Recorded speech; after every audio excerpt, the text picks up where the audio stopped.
আসসালামু আলাইকুম সবাইকে আমার প্রিয় ইউটিউব ফলোয়ার্সরা আশা করছি সবাই অনেক বেশি ভালো আছো। চলে আসলাম হলুদের ডালা সাজানোর খুবই শর্ট একটা ব্লগ নিয়ে। আর তার পাশাপাশি আমি হলুদের দিন রাতে যে মেহেদি পড়তে গিয়েছিলাম সেখানকারও সবকিছু নিয়ে থাকছে আজকের এই ছোট্ট ব্লগটা। আশা করছি সবার অনেক বেশি ভালো লাগবে। এই ভিডিওটা কিন্তু অলমোস্ট 7 মান্থ আগের, কিন্তু এর মাঝখানে আর কোনো আপলোড করার সময় সুযোগ কোনোটাই হয়নি। আর এই ভিডিওটা যখন নিয়েছিলাম একদম র ভিডিওটা নিয়েছি, কোনো রকম এডিট করার কোনো অপশন পেয়েছিলাম না কোনো মতে আর কি। দেখতেই পাচ্ছেন খুব তাড়াহুড়ার মধ্যে সব কাজগুলো আমি শেষ করছিলাম। মেইনলি আমার হলুদের আগের দিন বিকেলে আমি বাসায় এসেছি, তো আসার পর সবাই সবার মতো ডালাগুলো সাজাচ্ছিল আর আমিও যতটুকু পারছিলাম নিজের মতো করে এই ডালাটা সাজানোর ট্রাই করছিলাম। মানে নিজের বিয়েতে নিজের ডালা নিজেকে সাজাতে হচ্ছে, তাহলে বোঝেন অবস্থাটা কেমন।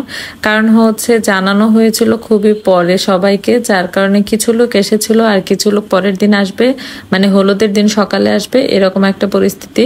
তো এর মধ্যে আবার সব ডালা সাজানোর কাজগুলো আমরা শেষ করছিলাম। আর আমার হলুদের যত কেনাকাটা আছে সবকিছু আমার হাজবেন্ড আগে দিয়ে গিয়েছিল। হাজবেন্ড আর ওর একটা কাজিন এসেছিল, তো ওরা এসে আগে দিয়ে গিয়েছিল, যার কারণে এখন নিজেরাই একটু গুছিয়ে নিচ্ছিলাম, না হলে দেখতে কেমন লাগে, তো সেই কারণে আর কি। আর আমার যখন ফাইনাল পরীক্ষা চলছে সেকেন্ড ইয়ারের, ঠিক তখনই আমার বিয়েটা হয়, যার কারণে খুবই তাড়াহুড়ার মধ্যে যতটুকু পারা গেছে ততটুকুই করার চেষ্টা করেছিলাম।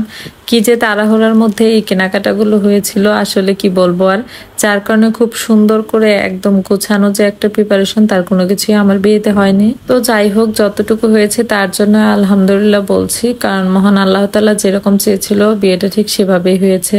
তো এই তো দেখতেই পাচ্ছেন এটা হলুদের আগের দিনের ব্লগ ছিল। আর এটাও হলুদের আগের দিন, হ্যাঁ হলুদের আগের দিন রাতে আমি মেহেদি পড়তে গিয়েছিলাম। যেহেতু অর্গানিক মেহেদিটা কালার আসতে একটু সময় লাগে, সেই জন্য হলুদের আগের দিন আমি মেহেদি দিয়েছি। আর হলুদের দিন কোনো প্রকার কোনো মেহেদি বা কোনো কিছু দেইনি। বাট সবথেকে কষ্টের বিষয় কি জানেন, মেহেদি দিতে গিয়েছিলাম, তো ওনারা আসলে মেহেদিটা খুব সুন্দরভাবে আমাকে দিয়ে দিতে পারেনি, মানে যেভাবে দিতে চেয়েছিলাম ঠিক সেভাবে দিতে পারেনি, তো সেজন্য খুব একটা সুন্দর